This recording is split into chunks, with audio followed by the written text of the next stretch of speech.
Hello and welcome to episode 6 of CMTV. I'm Aubrey Cohen. And I'm Alison Kavanagh. And today I'm going to be talking about kind of a very basic principle in therapy. I suppose looking at things from a client's perspective. Why do a lot of people seek massage treatment? And we're really going to be talking about knots in muscles. What are you talking about today, Ellie? I'm really interested in sleep. It's one of the cornerstones to good health, and particularly the repair and the recharging that happens when we get good quality sleep. So kind of continuing on what we talked about, the acronym our dad used to use of ANSWER. So we're at S now for sleep. Yes, okay. Indeed. Good, excellent. Definitely a subject I'm interested in. So do you want to start? Yeah. I think we don't realise the importance of sleep until it goes astray. Sleep's really important for us to feel refreshed. How we know we're not getting good quality sleep is that we feel groggy, muzzy, tired, if we're not getting into the deeper stages of sleep. So just want to discuss maybe the different stages of sleep that occur. Or even just talking about like the fundamentals, because I think most people just take it for granted. You go to bed at night, you sleep, you get up and it's the next day. Whereas I always like to look at what is the purpose of something? What is, like, why do we sleep? Why do we spend such a huge portion of our life kind of inactive? And really, we were saying, you mentioned this earlier, that sleep is really our time to repair and recharge. Repair kind of being the big one, I think. Yeah, definitely. And that'll kind of tie into the stages. So what's the first stage? So the first stage of sleep is light sleep. So this is where we're just starting to drift off to sleep. And sometimes we feel like we've suddenly tripped or fallen. And it's the switch over from our conscious mind to our subconscious mind. So you get that, I've tripped over a step, or I've fallen down the stairs or something. I'm relaxing. Oh, I almost let go. Yeah. So that stage, generally there's 5 stages in the sleep cycle, and they can last anywhere from 70 to 90 minutes. And we kind of go through those stages throughout the night. So ideally we want to get maybe about 8 hours sleep and spend as much time in the deeper stages of sleep as possible. So the first stage we said is the light sleep, that initial drifting off, the trip or fall. Then we're getting into stage 2, and we have the brain waves start to change in stage 2. We're starting to get into the deeper levels. So okay, so if we think of a wave, that it's like the wave is getting longer, like a spring being stretched out. Yeah. That the gaps between the peaks and troughs are getting wider. Yeah. As brain waves are slowing. Or slow down. So that's stage 2. Then the really important stages are stage 3 and 4. So these are coming into the deeper levels. We're getting into delta waves, and particularly stage 4, because we produce growth hormone. And growth hormone is very important as children and adolescents, because it allows for our growth spurts and growth phases to take place. But we still produce growth hormone after we've finished our growing. Between age 18 and 25 years, our bones are fully calcified and so on. But the growth hormone is then the repair hormone. So this is kind of getting to the nub of it.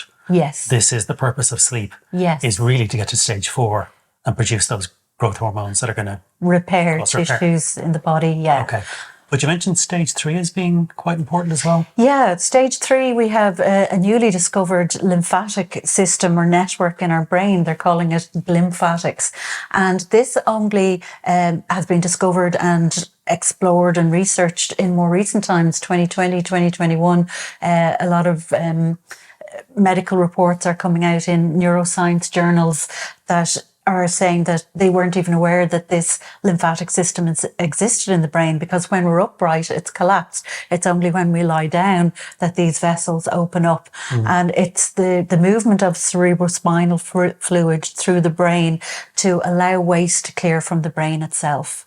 Okay, so cells within the brain, neurons, are living cells the same as all other cells. So they need nutrients and oxygen. They're going to produce waste, really metabolites. Yes. And they're going to produce carbon dioxide. Yeah.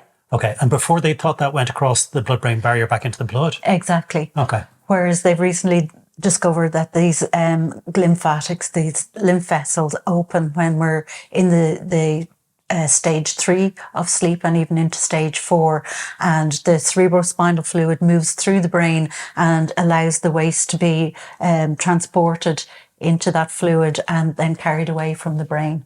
Okay, So we'll have brain fog and drowsiness, or, you know, inability to think clearly if the brain isn't given a chance to clean itself. Yeah, that's what I was thinking, is we're getting to kind of the dysfunction, which kind of is the flip side of what's the benefit of sleep is to create repair and also get rid of those metabolites.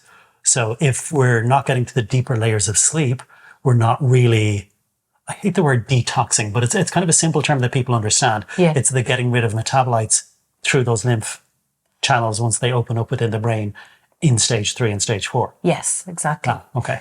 Then we have stage 5, which is REM sleep, and REM sleep is rapid eye movement, and this is our dreaming state. So more towards morning, we tend to have more dreams, whether we remember them or not. They say before you fully wake up and move, if you want to journal, you should have pen and paper beside you to write down, because this is the brain resolving a lot of the queries and questions and things we're trying to figure out and problem solve. And possibly you can use the dream state to come up with solutions.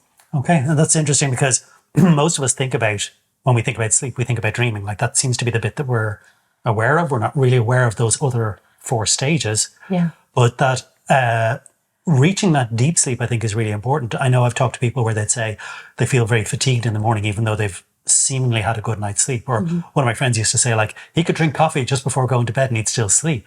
And I remember reading something, they were saying that, yes, you will sleep, but you're staying in those lighter layers. You're not going down into deep sleep.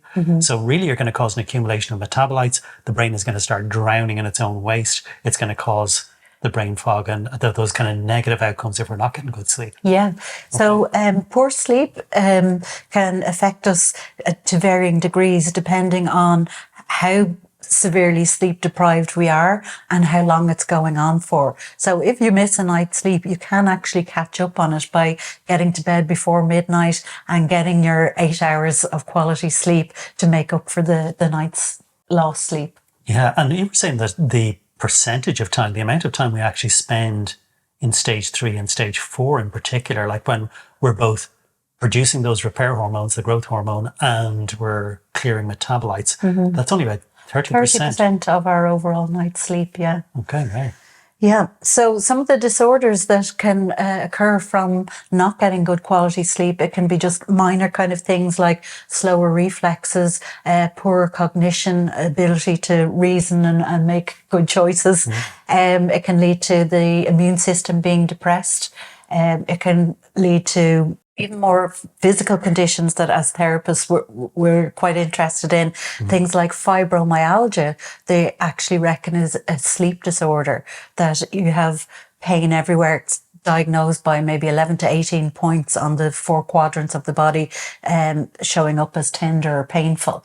And from that point of view, the waste isn't getting cleared sufficiently. And they actually say light relaxation massage benefits fibromyalgia far more than deep tissue massage. So again, it's going to open the lymphatics and allow waste to clear if you're getting more of a relaxation style, holistic massage. Probably seems kind of counterintuitive, because for the client, it feels like standard musculoskeletal pain. It feels like muscle ache. Yes. So fibro, the fibers, myo, muscle, and algia, pain. So sometimes people have polymyositis. They might have irritation in the muscles everywhere. So we have different versions of this with different labels, but the fibromyalgia, difficult enough to diagnose, but as I said, more recently associated with not getting into the deeper levels, the repair and the clearing of waste. And I suppose for therapists, probably the ones then that are most relevant, the fibromyalgia, you said chronic pain as well. Yeah. But even the slower reflexes, like if you're treating athletes, if you want fast reflexes, which you're going to need in most sports, sleep is going to be really important, as well as the obvious repair and recovery from strenuous activity. Yeah. So those are pretty key ones. Yeah, and then in more extreme cases, things like hallucinations and psychosis. So that's if you're really sleep deprived. Yeah, I think this is where people don't sleep for days. Yeah. But I think overall what we're recognizing is that stress is the main factor in sleep disturbance. So the level of stress that we're experiencing, the ability to switch off from the activities and the distractions that we are are so available to us now, it's really important to look at a sleep routine to get good sleep hygiene. Really, how do we get to, if we have sleep difficulty? It's always, I think, good to look at, well, what is it? Why is it important? But then what to do about it? Yes. So a sleep routine. Yeah, be good. Okay. It's going to be really relevant. So in terms of one of the hormones that's necessary for sleep is melatonin, and melatonin is produced by our pineal gland, and it's actually as light diminishes that's entering the eye that triggers melatonin to be released, and we start to feel tired and yawn and sleepy, and the brain is getting ready to enter the stages of the sleep cycle. So things like reducing screen time, really important. So anywhere 30 to 45 minutes is okay, but ideally an hour beforehand. So our screens emit a blue light, and that reduces the production of melatonin.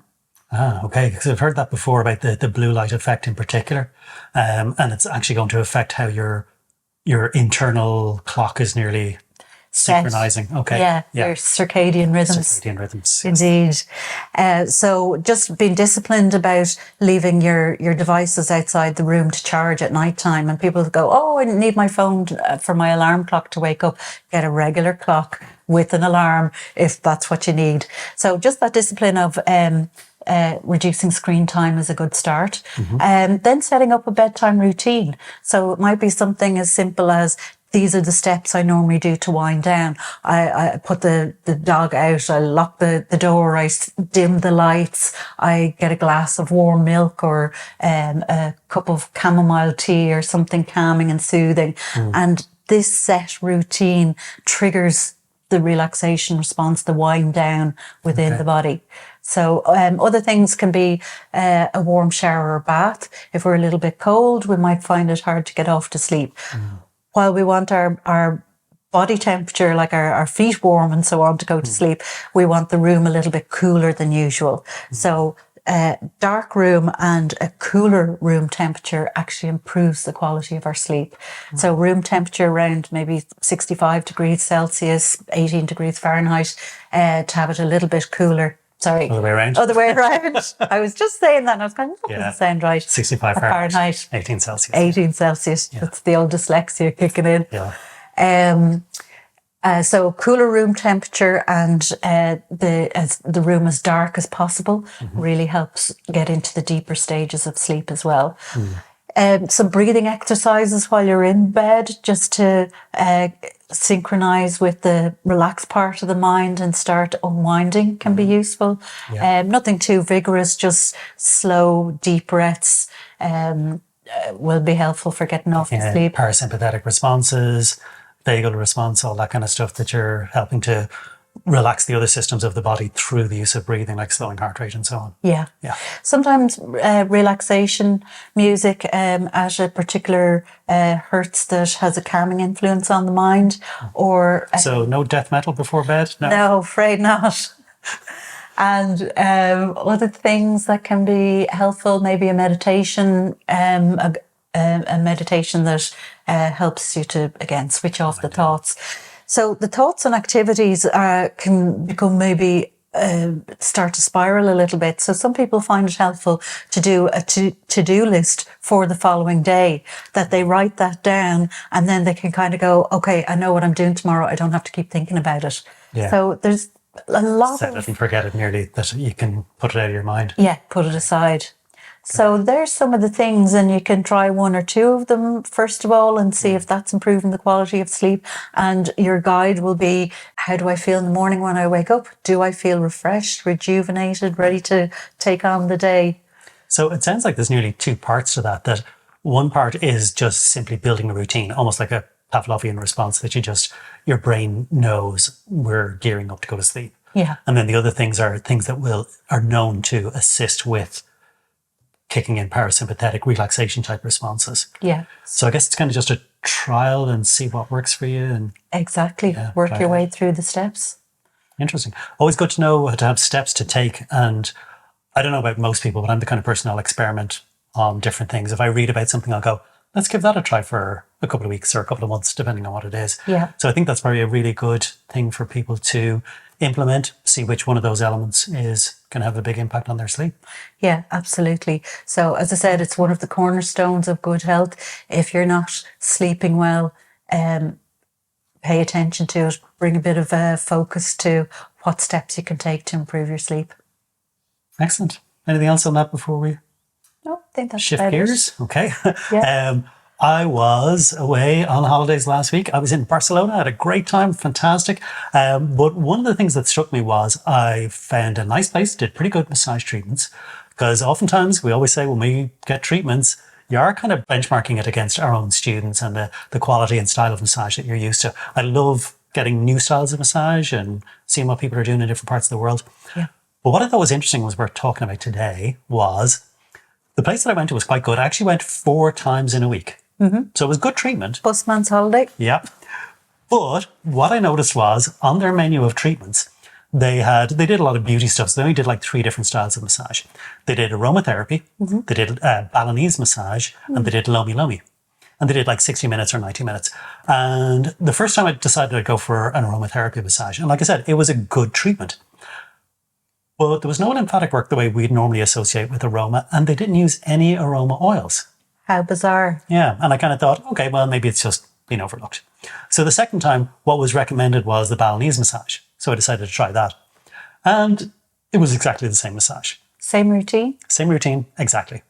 Ooh. And I went to different therapists. Okay. So it wasn't like there's just that one therapist. The next time I decided I would try the lomi lomi because I'd never actually had a lomi lomi treatment. And that was the same massage again. No way. Yeah.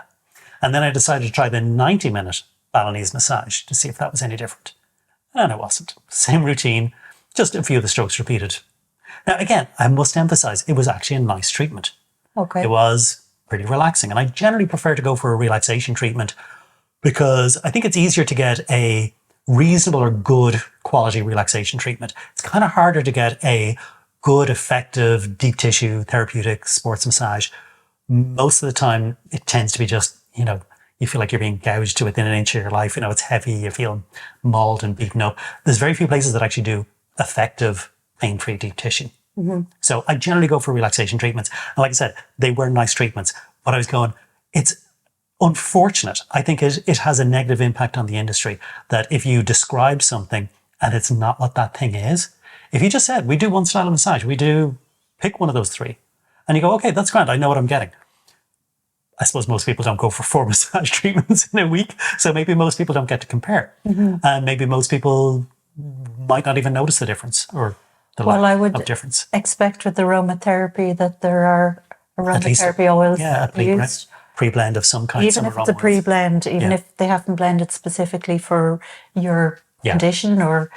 it's certainly not clinical aromatherapy by any stretch. Now, the other thing I took from it was, like I said, while the treatments were enjoyable, when they would find a knot, it was generally a relaxation treatment, but when they found any kind of knots within the tissue, I'm using that general term, we'll explain that in a second, all they did was they kept kind of mashing it and flipping over it. At the point that, it would start to become irritating and I would say, that's a bit uncomfortable. And they did adjust. That was fine. But what struck me was the therapists who had like a nice touch, good treatment, they had no idea how to treat knots. So I thought it'd be good to take things back to the basics and say, well, what is a knot? Because I think once you know what it is, you're better equipped to deal with it. Because I feel they just didn't even, they knew what it was, they could feel it, they could identify it. So I think it's important to understand that a knot isn't, because some people really, they go on so much about, the muscle hasn't been tied in a knot. So a knot is when fascia within the muscle becomes adhered. Different layers start to stick together. When enough of it starts to stick, it forms a lump within the muscle. So most of us are familiar with this. Oftentimes where there's multiple layers, like I think particularly in the back, say the upper back, you have a lot of muscles running in different directions and people sometimes aren't sure which muscle is involved. Most of these adhesive knots, these adhesive formations within muscles are kind of elliptical in shape. So they have a long axis and a short axis. The long axis follows the fiber direction because it's that section of the muscle. And then there's groups, so that's why it's generally not as broad as it is long. So if you can feel that kind of oblong nature, The long axis tells you the fiber direction, and from that you should be able to figure out which muscle it is. So if it's going down from the shoulder blades towards the spine, it's going to be traps, lower traps. If it's parallel to the spine, it's probably going to be erectors. If it's coming out from the spine almost perpendicular, it's probably going to be multifidus. If it's going from the scapula up towards the spine, it's going to be rhomboids. So the orientation helps you to understand which layer it's in. They particularly were kind of clunking over levator scapula because the position I was in, levator was in a very overstretched position. So I thought it'd be good to kind of do a little bit of palpation, and you guys can try this while you're watching. In class, we normally talk about deltoid. So if you feel the front of your shoulder, that normally represents a slightly hypertonic muscle. Feels tight if you press in, it's sometimes tender. You'll feel stringy bands like the tendons of bicep, where you're going to feel coracobrachialis, or just tight bands within deltoid. When you feel the outside of the shoulder, that's normally kind of optimal tone. There's a firmness, but it's a bit softer, generally not as sore, not as much sensitivity. When you feel the back of the deltoid, it tends to be mushy, marshmallowy on a lot of people, because it is undertoned. It's hypotonic. It has too little tone. So that's a good exercise for feeling what tone is. But then I thought, well, if you feel muscles like press into your quads and feel the firmness in your quads are typically short, tight, and facilitated. They feel quite toned. Go down then and feel your anterior tibialis below the knee and press in and feel the difference. It has much more of a pulled, firm, stretched kind of sense to it. So anterior tibialis is normally overstretched, weak, and inhibited. So it feels different. Anterior tib feels different to your quads. So being able to distinguish between what is actually short and tight versus what is overstretched and weak, that they both will feel tight, but it's a different kind of dysfunction. So we would do different myofascial work to try and bring the fascia of each of those muscles in different directions. We're trying to do two different things. We're trying to lengthen fascia in a muscle that's short and tight, get the muscle to relax. And then in a muscle that's overstretched, we're trying to bring that fascia back to a more neutral position. So we do different things. So being able to feel the difference just through palpation without any other knowledge or any other testing, which would help us confirm, but even just through palpation, we can tell a lot. We get used to those sensations. I think even just the texture, temperature, tone, just even being, attuned to those palpation to examine the tissues. What am I actually feeling here? Where are the tight bands? That's nearly stage one. Because what I got was clunking across the knots and, you're doing a lot of computer work. Well, that's a pretty good guess in our modern world. But anyway, so like I said, didn't think there was much of a concise understanding of what those knots were and how to treat them. So by comparison then, a muscle like levator tends to be fibrotic. So it has a different feel. So if you feel kind of in across your shoulder blade, there's kind of again, if we think of the oblong shape or that elliptical shape, there's a knot that feels like it's going up from your shoulder towards your neck. And on most people, it tends to be pretty sore. So they kept gouging into it and flicking over it, and it wasn't comfortable. And we do this a lot in class. We'd say, if you palpate that, or we get somebody else to palpate it, and we say, just neutralize the position of the shoulder and palpate it again, and it suddenly feels softer. If you can keep pressure off it, that fibrotic process will revert. So just flipping over a tight muscle has very little therapeutic effect. I might have been able to justify it and say, well, generally the idea is cross-fiber type friction is good for tight muscle. But they weren't doing cross-fiber friction. They were mashing and flipping across. So that should be a lot slower. The other thing I think is when you're trying to address fascial dysfunction, it's best to do that with little or no oil. Now, the nature of the treatments they were doing, they used a lot of oil. So you were slipping. You couldn't actually grip into those knots to really affect them. So again, you could try this yourself. If you're used to using a lot of oil in your treatments, try using little to no oil and feel the difference in how you can grip into the tissue, get that slow, sustained stretch, create the viscoelastic response, calm the nervous system, get everything actually relaxed. The cross-fiber effect will actually have an inhibitory effect on muscle tone, and we'll get those tissues to relax without any great pain and pretty quickly.